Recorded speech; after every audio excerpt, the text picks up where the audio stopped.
Salut à tous, une petite vidéo aujourd'hui, sachant que ça fait au moins un mois que j'ai plus posté de vidéo, même voire deux. Et donc je me dis qu'il est grand temps de faire une vidéo sur un peu le bilan de ma saison 1 et dire quelques mots sur la saison 2 que j'ai entamée une semaine après. Voilà, simplement parce que ça manque en fait de ne pas être sur le site du défi des 100 jours et c'est vrai que ces petites vidéos permettent toujours de rester un peu dans le move et de rester toujours présent aux défis qu'on se met, je trouve. Et donc j'ai terminé le défi des 100 jours saison 1 donc début septembre. Donc effectivement il est grand temps que je fasse une vidéo et j'avais simplement envie de faire un bilan sur les outils que j'ai vraiment expérimentés, découverts même durant cette saison 1. Et voilà, j'avais simplement envie de faire un petit bilan de ces outils-là que finalement j'ai appris à appliquer au quotidien et que j'applique encore maintenant. Et je pense qu'il y en a plus ou moins une petite dizaine et je trouve qu'ils sont vraiment essentiels en fait. Et donc j'ai ici, je regarde par ici parce que j'ai mon petit carnet du défi. Et alors voilà, je vais simplement les lire et puis après je switcherai sur le défi de la saison 2. Alors vraiment les outils que j'ai utilisés tout le long et qui m'aident vraiment, c'est ne pas me juger et ne pas juger tout court les autres non plus. Aimer les autres et m'aimer moi d'abord. Ça a vraiment été quelque chose que j'ai essayé de travailler là, tout le long du défi, du premier défi. Découvrir ce qui me rend heureuse. Ça, c'était souvent une intention que je posais le matin. C'était aujourd'hui, plus que tout, je vais découvrir ce qui me rend heureuse. Et ça me permettait vraiment de focaliser sur le positif de la journée et d'être dans la gratitude plutôt que d'être submergée par des pensées négatives ou des choses lourdes en fait. Ça me permettait toujours de revenir au positif. Donc ça, je l'ai vraiment beaucoup utilisé. Alors j'ai découvert une boussole intérieure. Ouais. Le fait d'être à l'écoute de mon ressenti, donc de mes émotions et aussi des manifestations physiques parfois. C'est rare chez moi, en tout cas que j'en ai conscience. Le rapport au corps est encore à travailler à ce niveau-là. Donc ressentir les émotions dans mon corps, c'est un truc qui est super neuf pour moi. Mais quand même, ça a quand même été travaillé durant le premier défi et aussi d'être à l'écoute de mon ressenti en disant j'ai pas envie ou je le sens pas, ok, voilà, je le fais pas. Voilà, cette boussole intérieure là, c'est vraiment un truc que j'ai vraiment découvert durant ce défi des 100 jours. Alors me réconforter moi-même avec les mots que j'aurais eu besoin d'entendre, que j'aurais eu besoin d'un amoureux que je n'ai pas me dise, ou qu'une copine me dise, voilà, j'ai appliqué ça quelques fois et ça faisait un bien fou, ça permettait de faire le point sur ce que je ressentais et à la fois sur mes besoins, et ça me permettait aussi de trouver des pistes de solutions, ou tout simplement de m'apaiser, en fait, simplement d'avoir été à l'écoute de moi-même et de m'avoir moi-même apporté un réconfort dont j'avais besoin. Ne pas me comparer aux autres. Ça, c'est aussi un truc que j'ai vraiment essayé d'appliquer, plutôt essayer de voir le chemin que j'ai parcouru, en ayant conscience aussi du chemin que je voulais encore parcourir, mais voir aussi le chemin que j'avais parcouru et de dire c'est cool, t'as déjà fait tout ça, allez on continue. Vraiment l'idée de me dire allez je suis en chemin et c'est bien et on continue, et les erreurs faites c'est pas grave, ça fait partie du chemin et de l'expérience, on continue. Ça c'est vraiment un outil qui m'a aidé aussi. Alors noter mes émotions, mes ressentis, ce que je vis chaque jour, ou des petites phrases que je vois sur internet qui sont très parlantes, ou des citations, des choses comme ça. Je note beaucoup dans mon carnet. Je pense que plus ou moins j'utilise 2 carnets, 2 carnets et demi par défi, et ça m'aide vachement. Alors un autre outil, c'est les intentions quotidiennes. Vraiment tous les jours, encore maintenant, je pose des intentions quotidiennes sur ma journée. Ça me permet vraiment d'ouvrir l'horizon, d'ouvrir les choses et de toujours revenir à ça sur ma journée, ce qui aide vachement. Là par exemple depuis 2-3 jours, là, mon intention c'est de lâcher prise, et ben ça m'aide aussi parce que peu importe ce qui me tombe dessus entre guillemets, je le vis beaucoup mieux en fait. La méditation, ça c'est un outil que j'ai appliqué et que j'essaie de plus en plus appliquer aussi au quotidien. Poser un engagement par rapport à la colère, ne pas la laisser monter. ça c'est aussi un truc qui m'aide vachement, notamment dans ma vie au quotidien avec ma petite puce. Et me recentrer. Toujours vraiment me recentrer.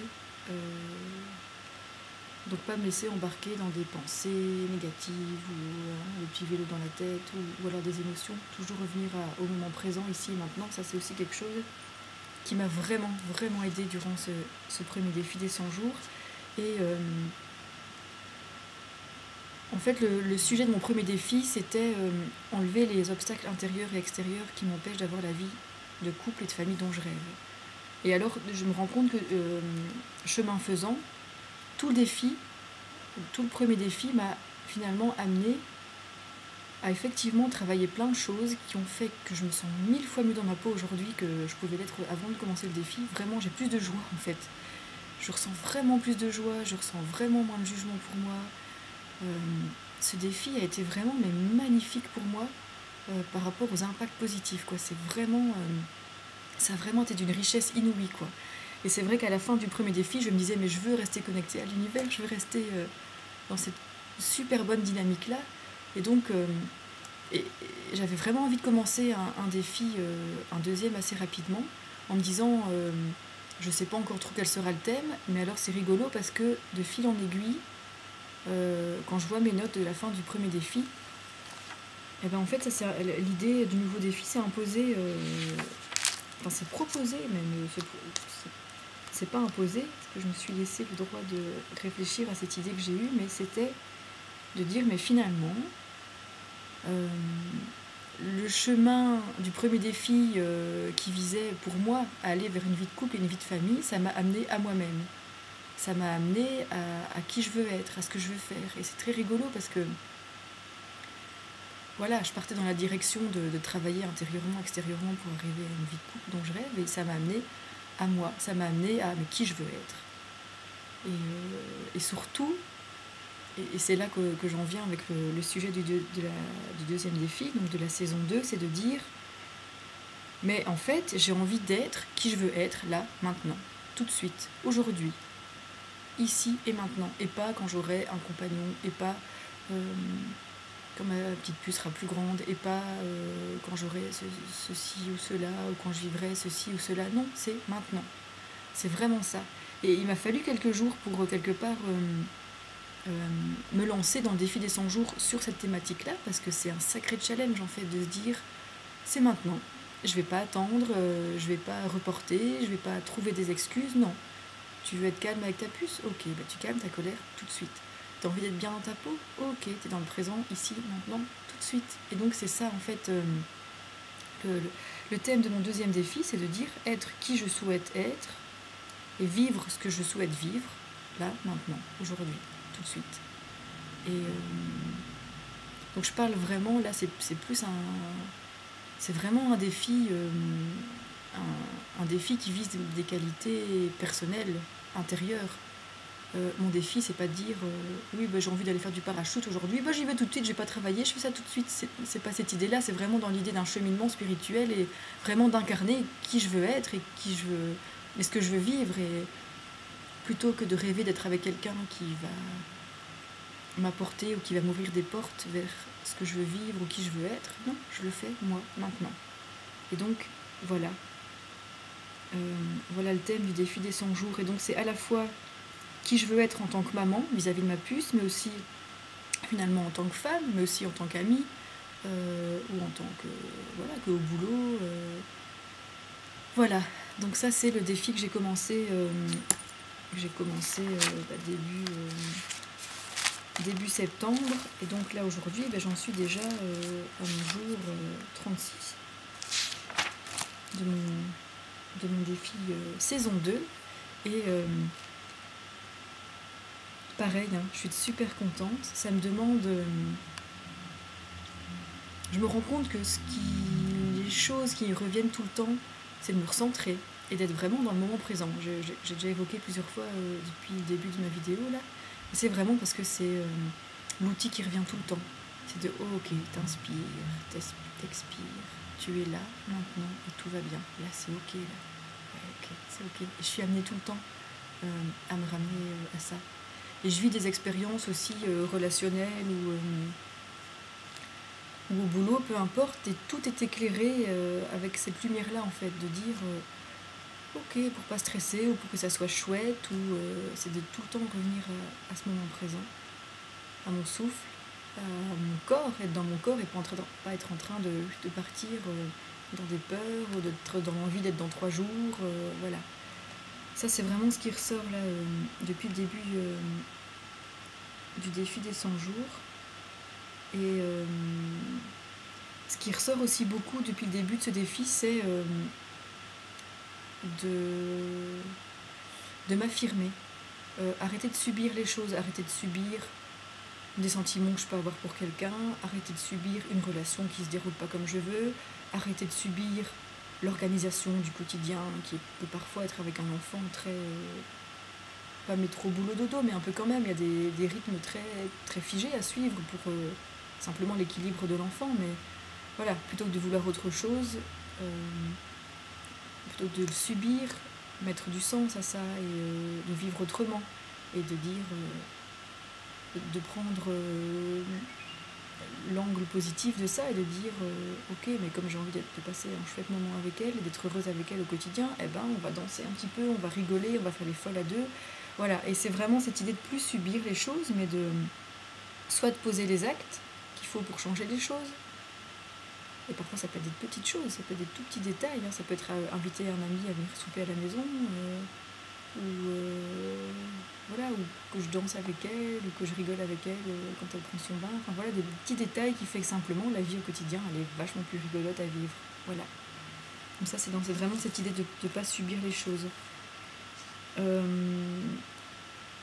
Un truc aussi qui ressort depuis plusieurs jours, c'est le fait de me dire expérimenter des choses, expérimenter des échecs, c'est ça qui fait que je grandis. Et c'est dans la même lignée que d'arrêter de me comparer aux autres, ou de me trouver toute nulle quand j'ai pas réussi à faire quelque chose, ou quand j'ai fait un mauvais choix, ou que je me dis que les gens équilibrés ils font pas ça et que du coup je suis toute nulle. Non, ça j'arrête, j'essaye d'arrêter et de me dire ok, c'est une expérience.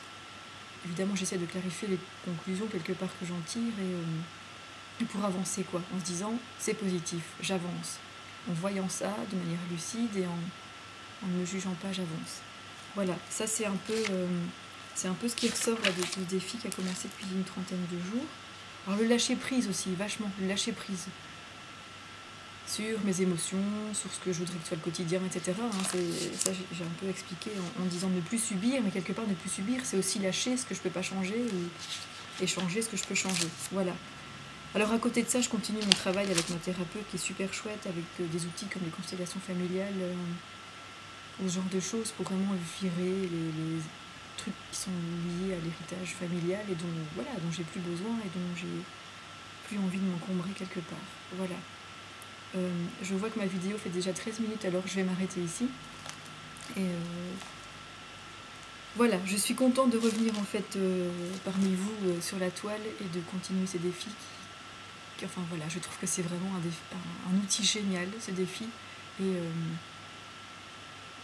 je trouve ça vraiment super porteur, vraiment un outil de changement qui se fait tout en douceur et tout en lucidité.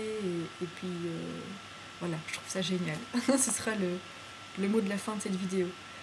Voilà, j'espère que j'aurai l'occasion d'aller voir un peu vos vidéos à vous et de faire des commentaires aussi, et de suivre un petit peu les vidéos des personnes que j'apprécie bien au niveau des défis, et voilà, me replonger un petit peu dans le site. Je vous souhaite une super soirée à tous et à bientôt. Bisous bisous.